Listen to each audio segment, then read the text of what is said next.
Are you looking for a small and lightweight vlogging camera that doesn't break the bank and offers a superior image? Well, look no further, because in this episode, we are talking about the DJI Osmo Pocket 3.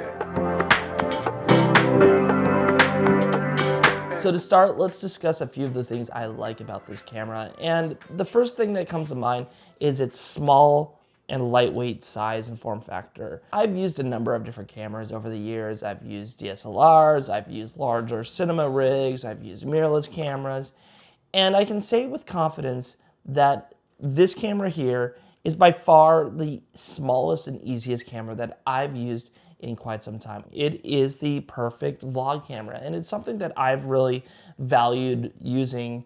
It's made it really easy to just shoot a lot of footage. And I think a great example of that is when I went to Italy in October of 2024. By the end of the trip, I found myself shooting more and more on this rather than my mirrorless. And that's because of just the simplicity of the camera itself.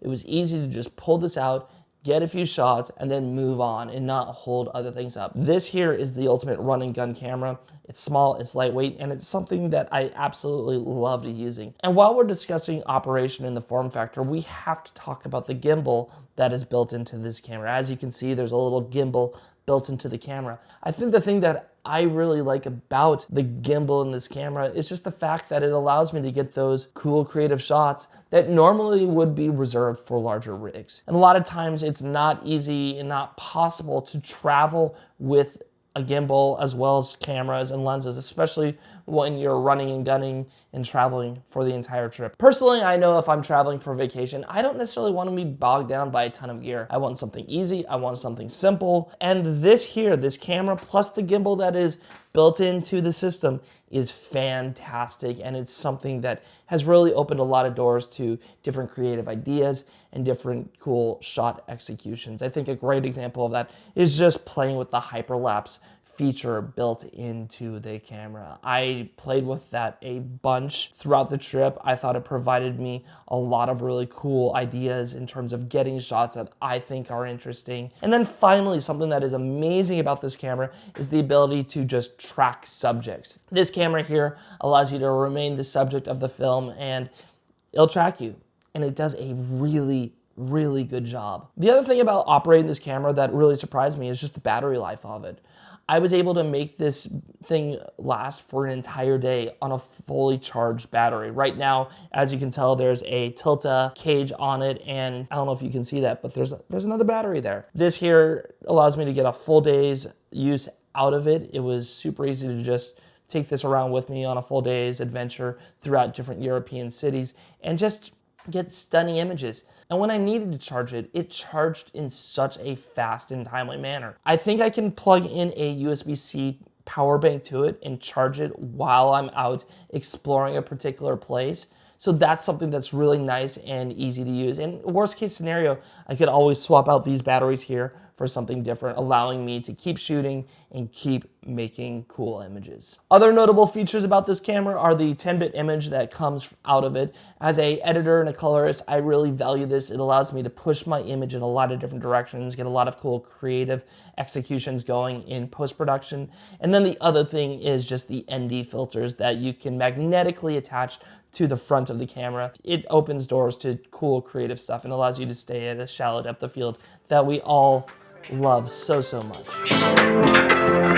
I've found that there's a few things that I dislike about it. And I mean, that's true of all systems that I've worked with over the years. And the first one, since we're talking about color, is it's not a true log image. It's more like, if you're old enough like me, I mean, you can see the gray here, and I don't like dating myself, but it's almost like more of like a neutral color space where it looks log-ish, but it's not true log. It's a Rec 709 color space, which makes it a little difficult to grade. I'd really like to see a full log version of this camera here. I think that would provide a lot of opportunities in terms of like how we could go about making stuff and really giving us the opportunity to push the image. I also noticed while using this camera is It's awful in low light.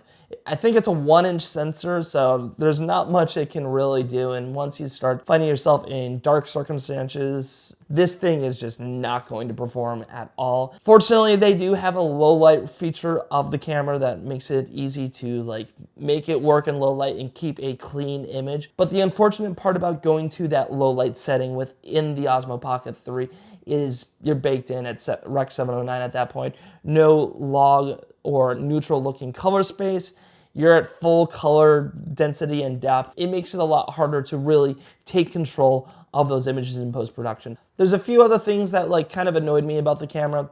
There's no custom white balance option. For many people like myself, a lot of us grew up using white cards to white balance our cameras to make sure that it is exactly white and not trying to guess it based off of the color temperature. I also didn't like the fact that it's not weather sealed.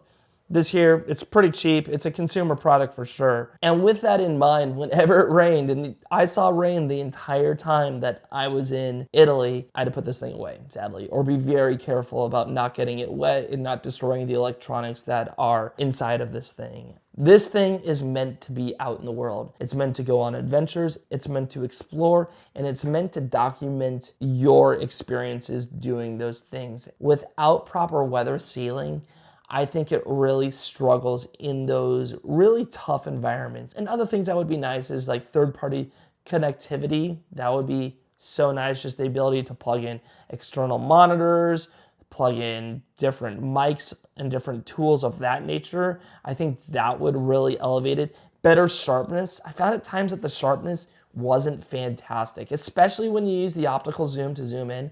I thought it was a little soft and I would have preferred seeing a sharper image. This is nice for a vlog camera, but at the same time, like I would be kind of cautious to use it otherwise. It feels a little hazy and soft and just not that pro quality glass that we are all used to in some capacity. Now, with all of that said, the things I liked, some of the things I disliked, I would say that this camera is almost perfect. It's a fantastic camera if you're just running around and just trying to document life. If you're on a trip and you don't want to carry around a mirrorless camera or something bigger, this camera gets the job done. It's fantastic. You'll be able to get a lot of stuff shot with it. But at the same time, you have to factor in the cons that come with this camera. You're going to have to live with these things if you want to take this camera out in the world and you just want to document your life. I would love to see DJI as a brand continue to innovate on the things that they have built in this camera and really work towards building a almost professional version of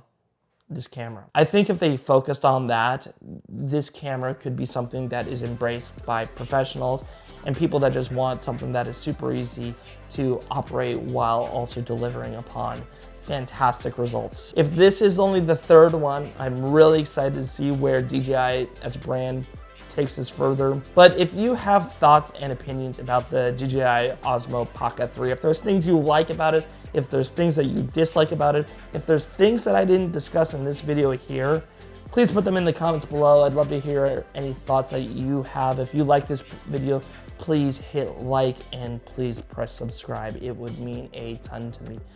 But as always, create, share, and sustain the life that you want. Get out there and make some awesome work. All right, thanks guys.